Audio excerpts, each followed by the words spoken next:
what does it look like for us to, kill the own cowardice that we have in our lives? Because a lot of us will either stay wallowing and stuck or living for the past as opposed to moving forward. And there's nothing courageous or brave about that. But if you want to take proactive steps in your life, then you have to kill that inner cowardice. Someone cares about you. There's a reason why your heart is beating. You still have a purpose. Don't give up. It's important to know that you're not alone. You're not alone. You're not alone. You are not alone. Despite the amount of training, resources, or motivation people have, many still struggle to find their way in life.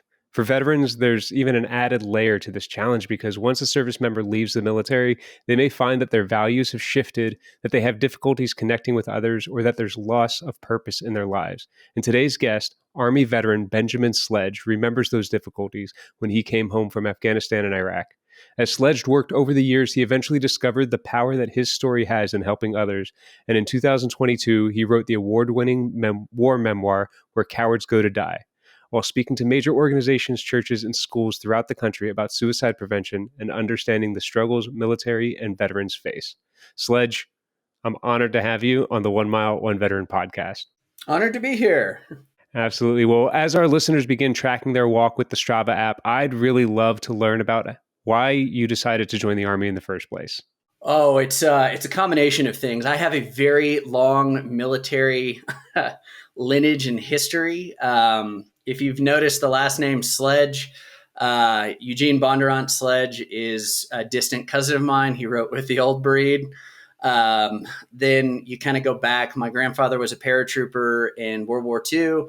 My other grandfather was also with Army during World War II. My great uncle stormed the beaches in the Pacific during World War II. We had family members in the Civil War. And then it goes back as far as American history to the American Revolutionary War, where I believe it was Captain Daniel Sledge fought against the British. And then my grandmother has traced that lineage back as far as a general under Napoleon. So it just, we kind of joke it runs in the blood, just with our stuff. So service was just something that you grew up kind of knowing that you wanted to do. Both me and my brother served. We were both in the Army. And then also at the same time, from a very vanity point of view, I was like, girls love guys in uniform. And so it became a way to pay for college too. And that's why I joined. Wow. Some common and uncommon motivators. I felt like as you were recounting the lineage, I was watching Forrest Gump again and listening to Lieutenant Dan speak. Pretty much. It's like the men are both sides. It's pretty crazy. And then my wife, same thing. Her family, before her grandfather died, we got to hang out. He was a World War II veteran who fought in the Pacific. So we got to share a lot of stories with each other. That's absolutely wild. My wife and I actually just came back from a trip to Normandy about a year ago and got to visit the beaches of Normandy and the town that they have.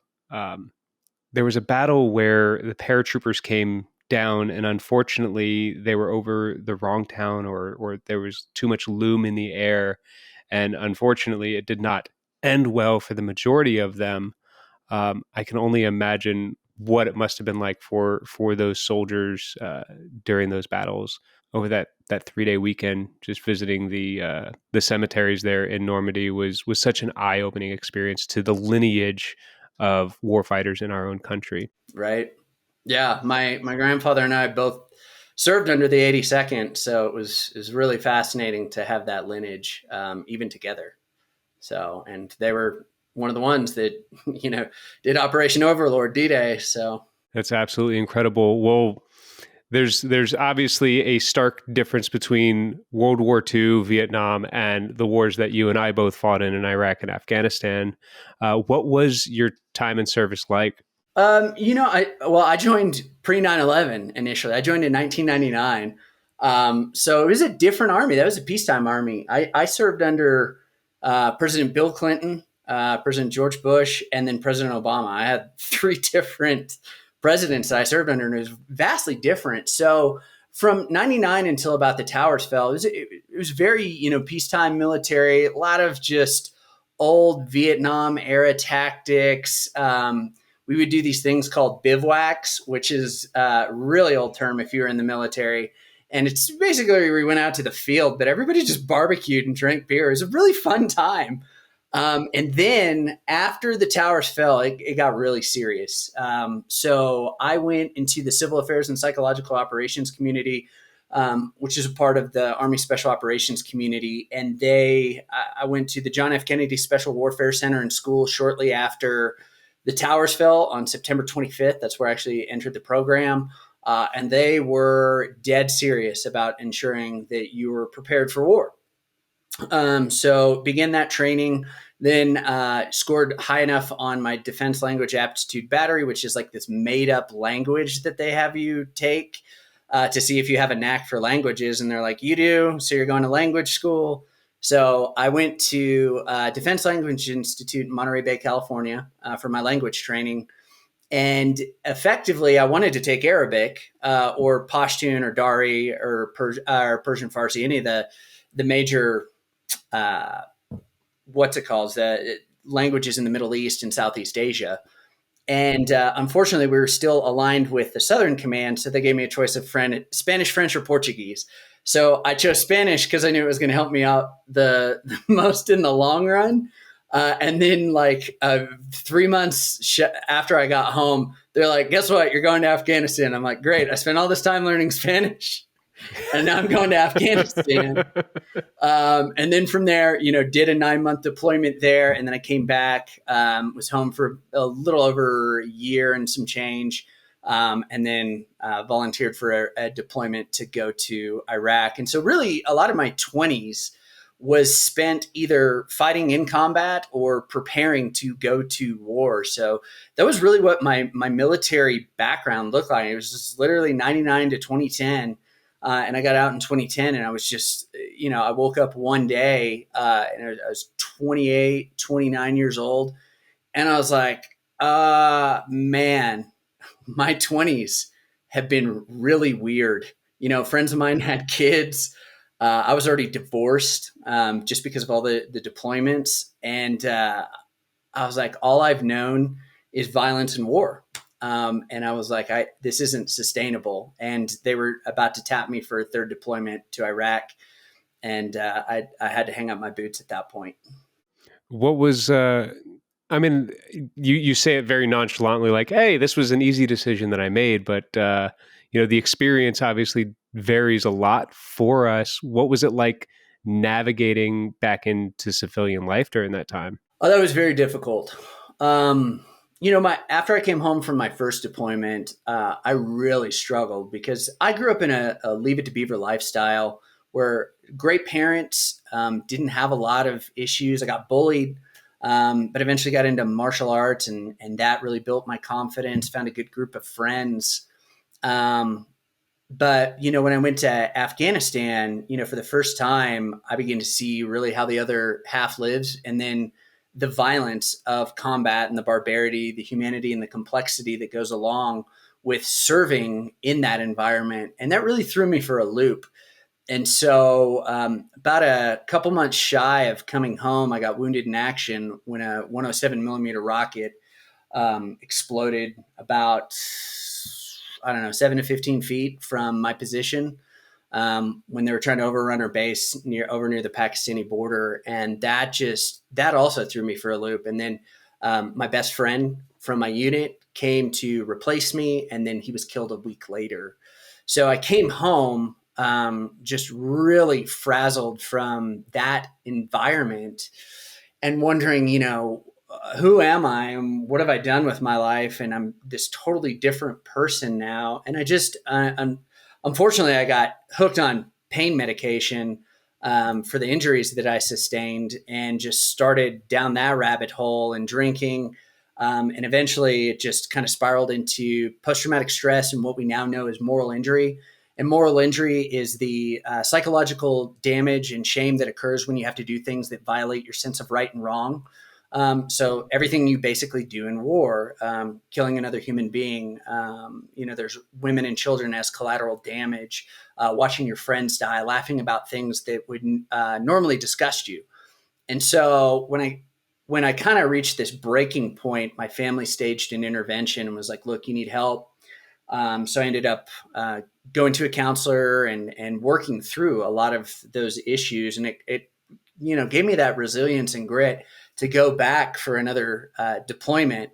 But when I came home, unfortunately from Iraq during the surge, and I'd been in Ramadi, which was the most violent city on earth at the time, that it was difficult to readjust because I was like, okay, moving over to the reserves now. I'm going to have a job. And I didn't know how to cope in that civilian life. I didn't have people to watch my back anymore. And the thing that I discovered in the corporate environment that's so different from the military is that whereas everybody in the military has your back, they've got your six, they're looking out for you. And they tend to have your best interest in mind. Obviously, there are leaders that don't. But you always have somebody that you can rely on that is going to go to bat for you or take a bullet for you. In the corporate world, that was not the case. Everybody was trampling over their coworkers to get ahead up the corporate ladder. I didn't see a lot of honor. And I worked in a really good office space and environment, but all of a sudden it was culture shock for me that we didn't operate in this way, shape, or form, where there was like a lot of backstabbing. And as opposed to things being based on merit, which most of the time is true in the military, a lot of stuff was not based on merit in the workforce. It was based on how could you screw somebody over to get ahead. And that messed me up. And so I didn't know my fit in the civilian environment anymore. And I also felt that people just didn't understand me, that I was misunderstood. So I buried a lot of that for several years and just never talked about war, never brought it up because I could see people's faces, especially when you talk about the grotesque things that you had to do and you're laughing about it because you want to stay sane. I could just tell that they thought either through body language or gestures and stuff that we as veterans inherently pick up on, that I was a monster to them. So I just stopped talking about war and buried it. And that had a lot of unfortunate ramifications with it. And it sounds like, you were trying to be proactive initially coming back from that first combat tour, but then being re-traumatized in Ramadi. I mean, I was in Haditha, which is a couple of hours north of Ramadi, and remember hearing the stories that were coming out of that area and being thankful, even though Haditha was a violent place for me, being thankful that I wasn't in Ramadi. Yeah. And, when we talk about like the compounding effect of trauma on the body, like bodies break down, well, so do minds. And now you're coming back and the world isn't one that you kind of expected. I definitely understand that feeling and that mentality. How did you start working through the re-traumatization, not being able to talk about it to the point where you were able to heal and start growing? It's something that's really interesting. There's a story I talk about in my book where I come home from Afghanistan. This is before my grandfather died, the paratrooper who was in World War II. And we're just out on the back porch, and I really wanted to talk to him about war, but he was part of that silent brotherhood. War's not something to be talked about. It's something we bear. And he just looked at me and he said, "Now you're a man." And then that was it. We never talked about anything ever. And he had lost friends in combat. And that was difficult. And so that was kind of my first, we don't talk about this. And then as I tried to share stories, because I truly believe that a lot of veterans do want to tell their stories, but we're afraid of the response that we get and the way that people look at us. And so we shut down. So I was able to talk about it in counseling that first go around. And then when I got home from Ramadi, I was just like, I don't know. My parents didn't even know that I had earned more awards over there for what I did. They didn't know really what happened in Ramadi. And I was going through this divorce, and I was just thrown for a loop. And so really the way it's funny, the way that I began coping was my best friend from college took me to church, and he was an atheist, which was really funny. So people are always like, "How did you find faith?" And I was like, "Oh, an atheist took me to church." But I wasn't really interested in that thing. I had come from, I'd grown up in a church environment and knew all the right things to say, but I spent a lot of time reading philosophers and deep thinkers, ranging from Albert Camus to Jean-Paul Sartre to Kierkegaard. And then, eventually I started reading like C.S. Lewis and Dietrich Bonhoeffer, who were Christian thinkers and writers. But it was really two men in that environment who were civilians who began to walk with me and open up about their life and the struggles that they faced that caused me to open up. And at that point, I realized like I need to be more proactive kind of in this healing process. And so I realized that my best friend went through the 12 steps for self-hate. And I didn't even know you could do that. I thought it was just alcohol and drugs. And I just realized because of the things that I had done and what I had seen overseas, I really hated myself. And so I started that process of recovery. Eventually I got into EMDR therapy. I'd say the biggest one that has really helped was ketamine infused based therapy, which has an effect on your brain, the neuroplasticity of the brain, to rewire connections and everything. And so I spent a lot of time learning and then also giving back. So I stepped into the mental health field for about 8 years. And began getting certified in crisis response, trauma care, suicide prevention, evidence-based management of suicidal patients, peer-based, certified mental health. And really, I think we make the mistake that we're here in life for ourselves, when the reality is we're here in life for other people. And the greatest, honor that you can have bestowed on you in the military is the Medal of Honor, but you get that by sacrificing your life for others. And that is what I found has been the greatest, I would say, medicine for me has just been living my life on purpose for other people. I freaking love that. I want more people to adopt that mindset because like, It is definitely going through a recovery program like AA. One of the first things that they tell people that are currently going through a struggle, they're just like, I think I'm going to drink, or this is going horrible. A good sponsor, one of the first things that they'll say is go to a meeting and be of service. Call somebody that you can help. Stop thinking about yourself, because guess what? Like, life isn't about you. When you were talking about the coworkers that step over one another. My opinion on those people is it's not that they're thinking about you as an obstacle. They're thinking about themselves on how they can get ahead. Exactly. And, once we start realizing that people don't think about us as much as we think that they do, our lives become a lot easier, because then we can start helping people. We can stop harboring hate for others and judgment for others and just start focusing on what we were put here to do, which in your life, it seems like it's been to be of service, and your experience in the mental health field kind of even taught you that. And what I love about your career, and when I was looking back through your LinkedIn profile and your website that you have, benjaminsledge.com, which is absolutely beautifully done. You won't see that beard. You'll see a clean shaven face and a tatted up man.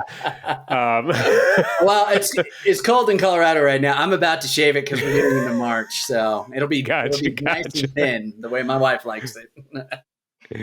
Yeah, but one of the things that I love about what you're putting out there is that you're a creative man. You use your creativity to help others. How did you end up deciding that, like, hey, I want to use graphic arts, writing, speech preparation as a way to serve others? I always grew up creative. My dad was a creative. It's difficult. Both my parents are creative and analytical. My dad was director of nursing at a hospital until he retired recently, but he also played the piano, and he was a very good artist. He would draw. Like sometimes, because he was such a good artist, I would ask him to draw pictures for me that I wanted to hang in my room. Like I loved Zorro as a kid, so he'd draw me Zorro. Or other superheroes, and that really kind of fanned the flame initially for me. And I was drawing at a very young age. I was in choir, I was in band. I learned how to play the guitar. I always knew that I wanted to do something artistic, and the problem that I saw was in the 80s and 90s. It was, oh, well, you're going to grow up being a starving artist. And luckily, my parents didn't care, and they said, we want you to be whatever you want to be. And whatever you choose to do in your career field, we'll support that. And that really gave me a lot of the courage to get into advanced art placement classes. And then, graphic design was really coming up at that point, and there were ad agencies that needed designers. So it's like, I think I can make money doing this. And so I declared my freshman year in college that I'm going to be, an art major and learn and go through graphic design, electronic media.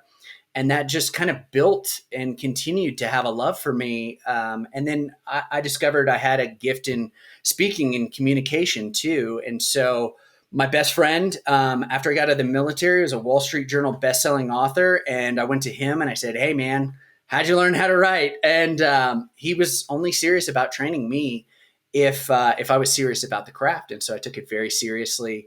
And he's one of the most prolific communicators that I've ever met, and can just command a room when he does keynote speeches. So I started studying him, and then he gave me tips, tactics to learn. And so really, I think that creative outlet has really helped me to become a more well-rounded individual. And what I realized is later in life, there's this guy, I don't know if you've heard about him. He's absolutely incredible. He was the former bassist, for both Nirvana and Soundgarden, and he got kicked out of both of the biggest bands in the world.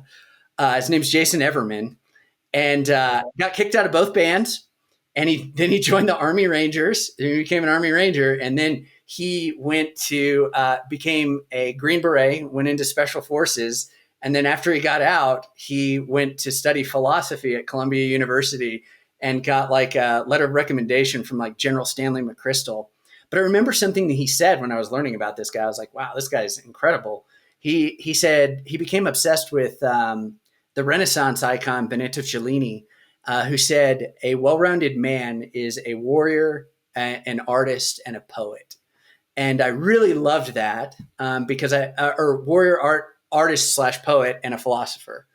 And I love that. I think that people need to think deeply, create beautifully, and then also hone their skills and be athletic in some way, shape, or form. Because men, a lot of times we need battles to fight. So to invigorate that masculine soul. So for me, that was a big thing. I wanted to be a well-rounded individual, and the creative arts really gave me that to pursue other avenues, from philosophy to critical thinking to web development to graphic design, and to writing and public speaking. And so I just kind of view it all as coming together to become a more well-rounded individual. That's really beautiful. I love the support that your parents gave you. I remember that feeling when my dad, when I was making that transition out of the military after 11 and a half years working in the medical field. I was like, Dad, what do I do? Like, I may not be able to do this much longer. And his words to me, kind of like your dad being a creative individual, my dad managed a power plant. Like that, he was an engineer and an artist, and he told me to go be an actor. He's like, go do something you love doing, pursue the arts. That's your passion. So like, I love that was what they encouraged you to do. And, those passions just lead you in all sorts of different ways into fields that like I never even knew existed or could marry the two. And so how'd you end up finding, your passion for writing and arts to go hand in hand with mental health, especially as you were developing your recovery programs? So I started working for a nonprofit called Heart Support, where I was one of the very first employees. I was the executive director there. is a nonprofit founded by the lead singer of Grammy-nominated metal band August Burns Red. His name is Jake Lors. And he wanted to impact his fans because he just saw a lot of mental health issues. Because whether it's your best day or your worst day, you're apt to listen to a song. Like when you're going through a really bad breakup, you're listening to like, Air Supply, and that probably just totally dated me, but the reality was, for me, I think looking at the way that we wanted to impact people, we started writing about our struggles there. And granted, we were just doing a WordPress blog at the time, and we had a few hits here and there that did really well. And I was developing the craft at that time. I was learning.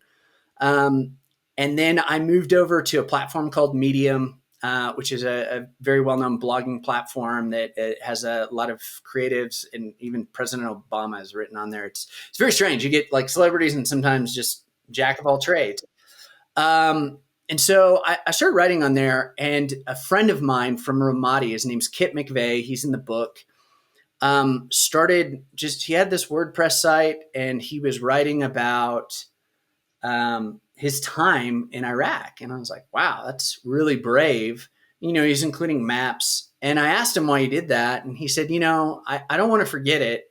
And I want my kids to know like what happened should something ever happen to me. And I was like, oh, that's awesome. So I had written I was writing on Medium. I wasn't a very big writer at the time. And I wrote this article for Memorial Day, just kind of out of a place of brokenness and heartache. And I'd been learning about moral injury. And I post it, and it goes stupid viral. Like all of a sudden it's like, 2 days later, and I have like 500,000 views on it. And then it just continues to climb. And I'm like, what is going on? So I hit this nerve with the populace and the veteran community. And I'd never written about, my wartime experiences or anything. And so eventually I continue to write. My star continues to rise on Medium. I start working with their editors and staff. And my editor at Medium is this woman named Steph. She's awesome. She helped me with my book proposal and everything.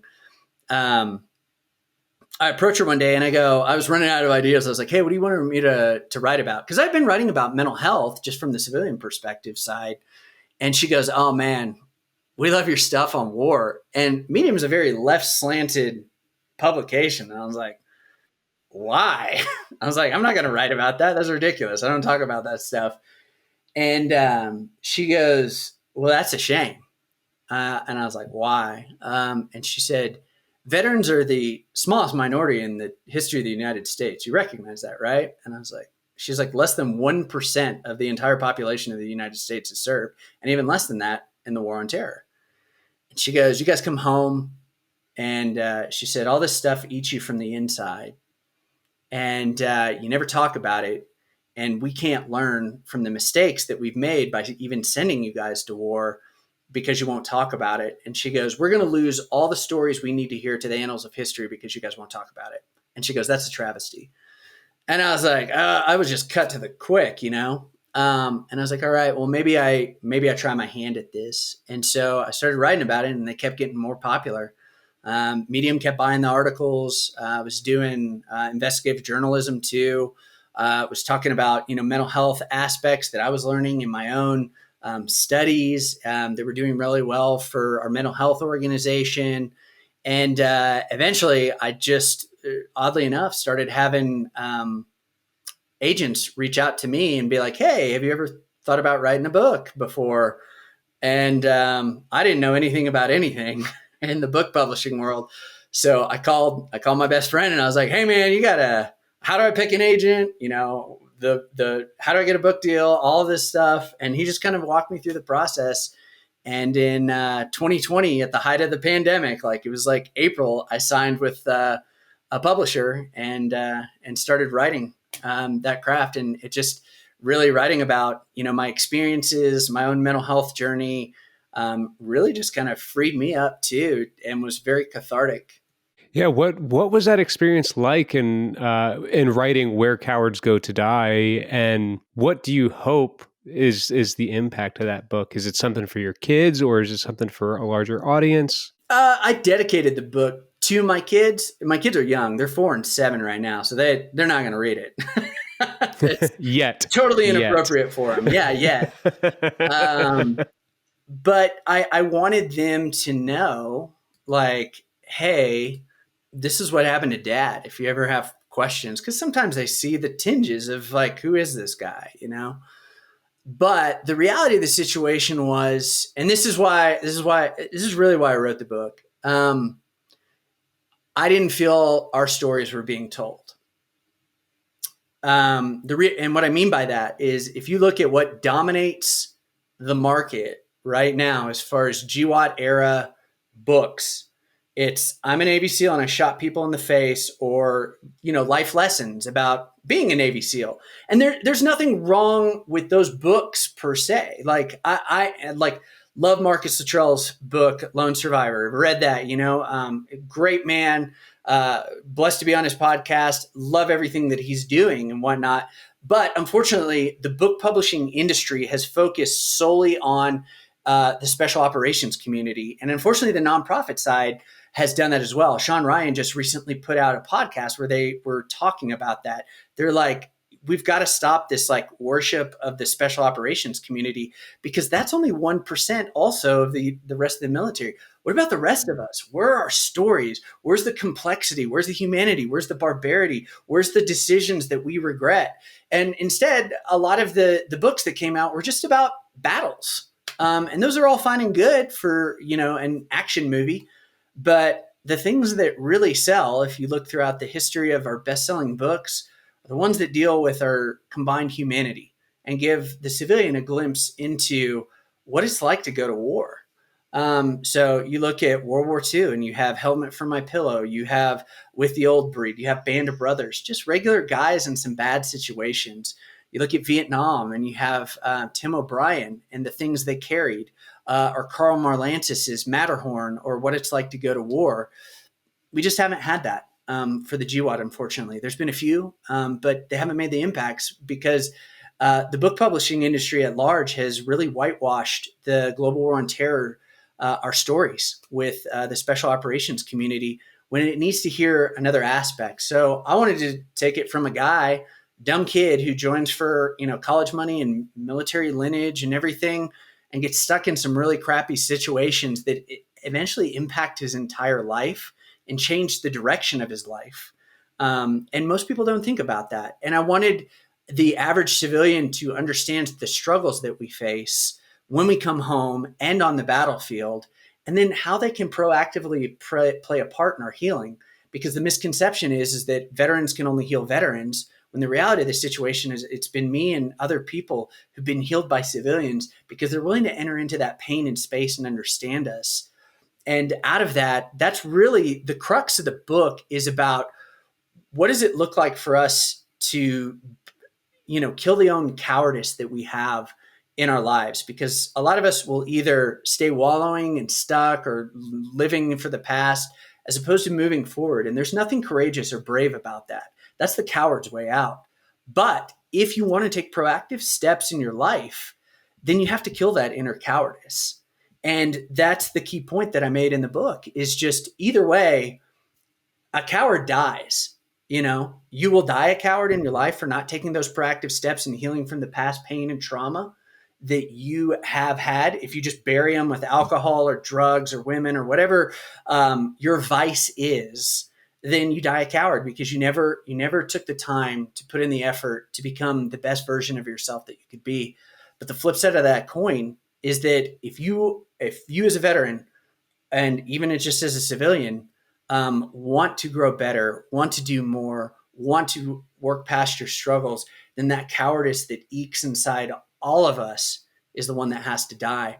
And so it takes you on a journey in my book, just through average guy who signs up, who ends up in war, and then has to figure out his life post-war and what it looks like to heal, not just physically, but also emotionally, intellectually and spiritually. And that's the big thing that I brought up towards the end of the book is the spiritual component is one that a lot of people forget about war, because when you're in war, it's like playing God.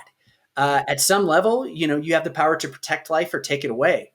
And regardless of what your personal beliefs are, religious beliefs are, none of us knows with certainty like what happens when we die, even though we think we do, even though I think I do, based on my own personal beliefs. It's kind of the great unknown.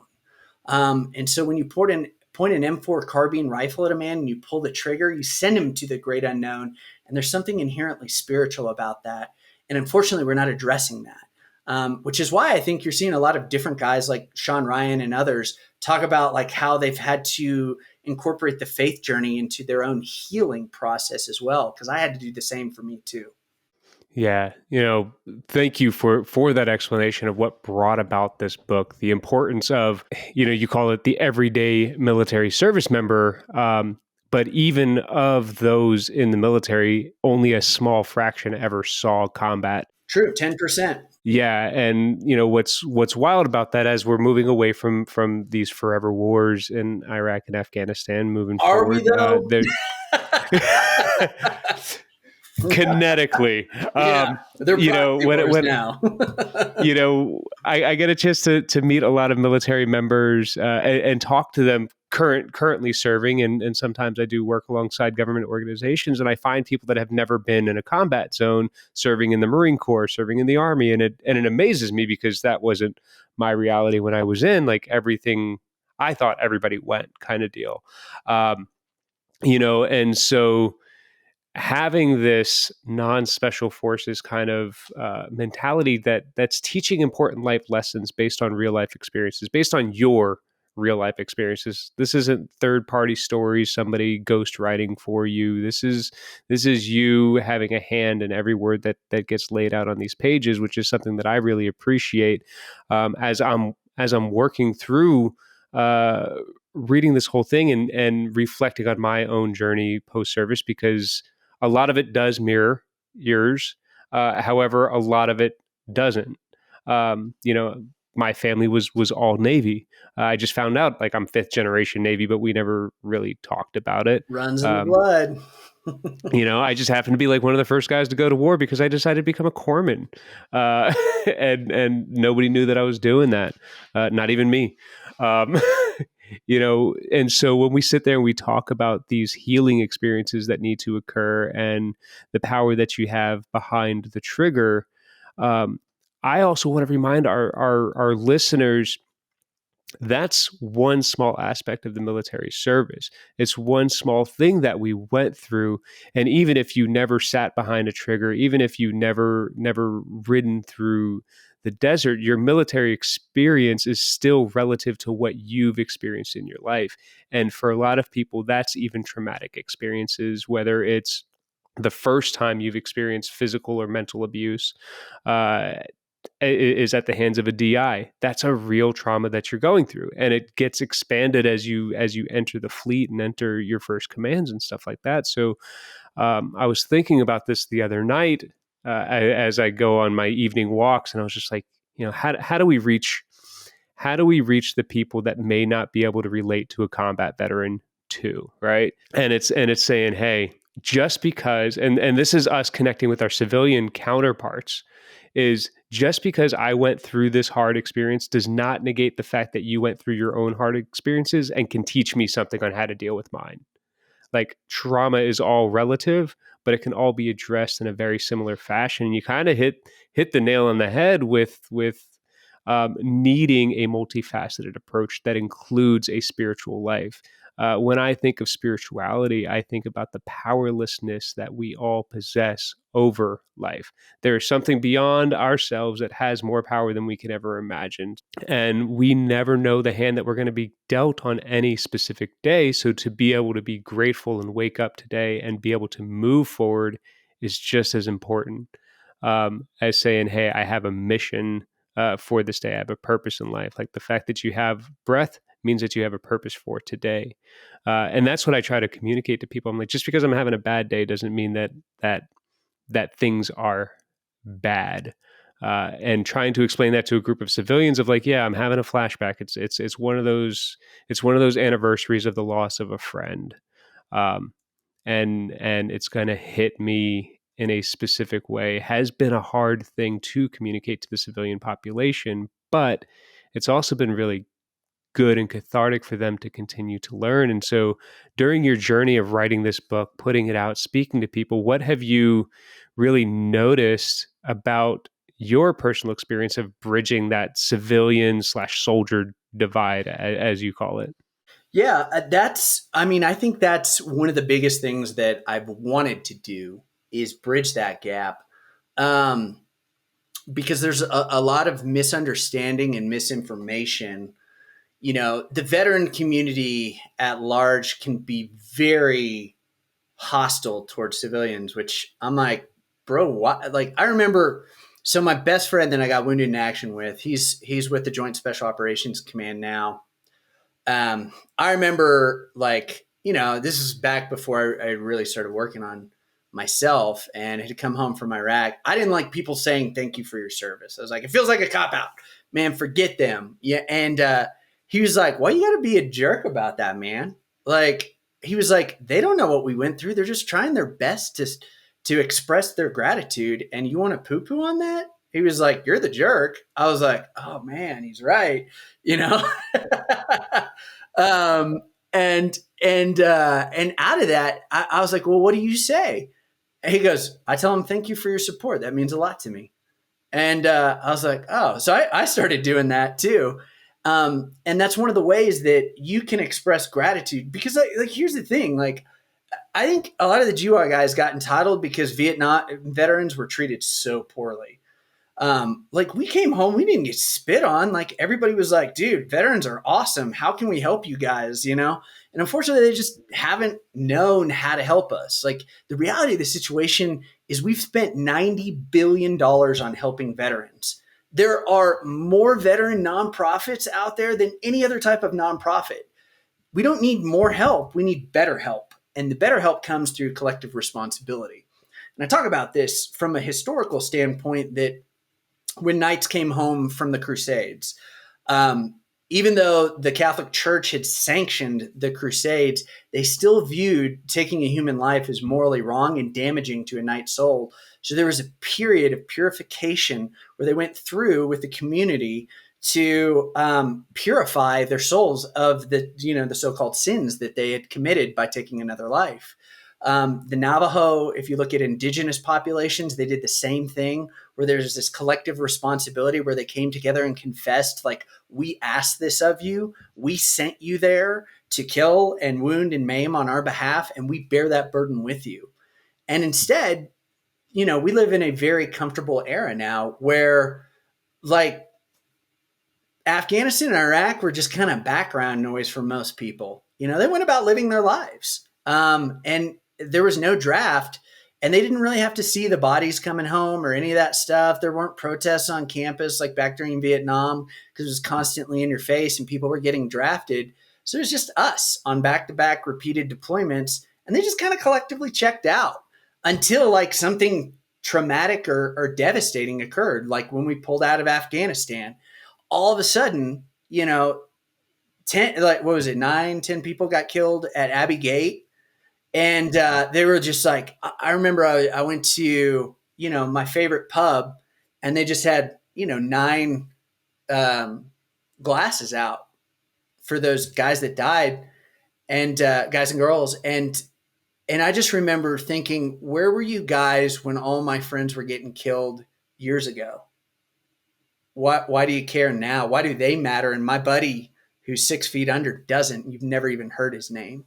And that's not to take away from their sacrifice, but just to show how collectively checked out the populace was, just where they were like, living, and they got to enjoy. And when people say, do you feel like you fought for freedom?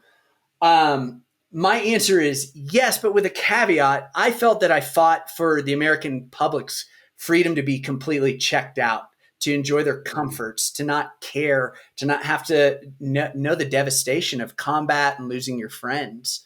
So it's a very different way as far as that I view for freedom. But the way that the civilian comes along is by listening to our stories, by making friends with veterans, by engaging with us, and not doing that silly thing. And I get it; they're curious, but they ask the wrong questions a lot of the time. Where they're like, "Did you kill someone?" And I'm like, "What do you want me to say? Like, what kind of answer are you looking for in that? Are you looking to judge me? Are you looking to understand?" And it's the wrong question. Like, I mean, imagine if you met somebody and you heard like, oh, they were sexually abused horrifically. And you walk up to them and you're like, tell me about that. What was that like for you to be sexually abused? Like, wrong question when you're first meeting somebody. It takes time to get to know somebody and to know their story and understand them. And as you become friends with them, we open up more. If you open up your life, then we open up ours. And so I just tell people a lot of times the way you bridge the civilian soldier divide is just by being in contact with veterans and becoming their friends and asking questions, the same questions that you would ask of other friends who've gone through a difficult time period in their life. And you're curious about that. And then taking collective responsibility, like whether or not you're Republican, Democrat, independent, communist, anarchist, or whatever, we live in the United States. And so therefore, politicians are going to send people to war either justly or unjustly. And regardless of whether or not you vote or don't vote, you still live here. And so you have to bear some responsibility for the fact that we send people to their deaths, unfortunately. And so taking that collective responsibility and saying, I didn't go, I may not even agree with this war. I may hate it. I may even hate the military, but the fact that because I live in this democracy, we send people over to war, whether justly or unjustly, I have to own some little bit of that. And by befriending them and becoming part of that, it really helps us move forward. That's a really insightful answer to that question. When I sit there and think about what people can do to help, because one of the statistics that's kind of gets spoken about to us GWAT veterans is, especially coming from other veterans and people in an older generation, is when we talk about that background noise, it's because we weren't dying in droves over there. However, what we've discovered in the last 20 some odd years is that we are dying in droves back home. A lot of veterans are struggling still to find their complete adjustment. While suicide is not isolated to the military and veteran community, it's a worldwide problem. But veterans happen to be dying at a higher rate than our civilian counterparts. I try to think about things that we can say to those veterans that would help point them in the right directions that might save their lives, a message of hope. Is there anything, having worked in the mental health space, writing on veterans issues, talking to communities at large about how to connect with veterans and offer an ability to adjust and assimilate into their community? Is there a message of hope that you would have for somebody that's currently struggling? Yeah. So I remember when I got back from Ramadi, I wanted to die, and I had this night where I was sitting on the bed and I was like, I got nothing. I'm better off dead, And I had this epiphany, and I share it with a lot of veterans now too. If I took myself out, then I gave Al Qaeda and the insurgency the win they've always wanted. That's what they want.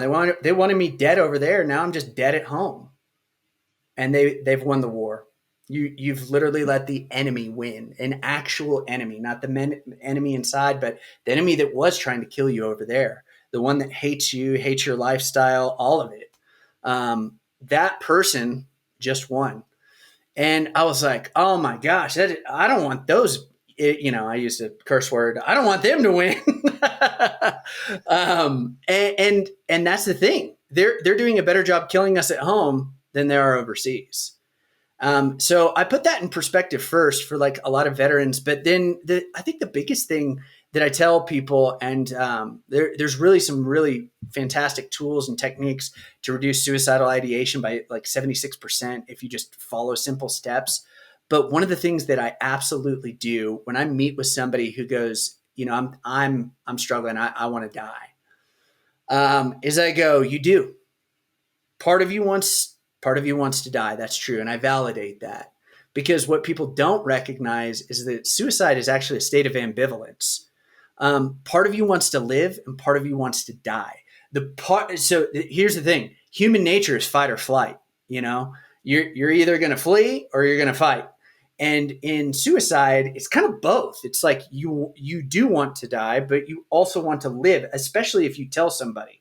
And so when somebody tells me I've been having these thoughts, I go, you don't recognize this, but simply by telling me that or telling another person, the stronger part of you actually wants to live, because if you didn't really want to live, you wouldn't have told me. And that frees their mind up so much, because I validate the fact that they do feel this way and it's valid, but the stronger part of them actually really does want to live, because suicide is that, like I said, that state of ambivalence. And the reason that we choose suicide is because we don't know how to stop the pain.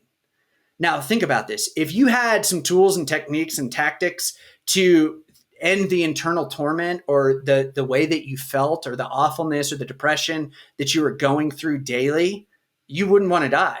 You want to die because you don't know how to alleviate that. And so a lot of times we turn to different coping mechanisms to deal with that internal pain and torment. And so by teaching others tactics, techniques, and tips that will help them come out of that state of ideation to where they can solve that internal problem that they're facing. I feel awful because, I was a sniper and I had to shoot a kid. I feel awful because I don't feel like I have a purpose, a direction anymore since getting out of the military. I feel like other people don't understand me. And by training them how to overcome that pain, it alleviates the need for them to want to die.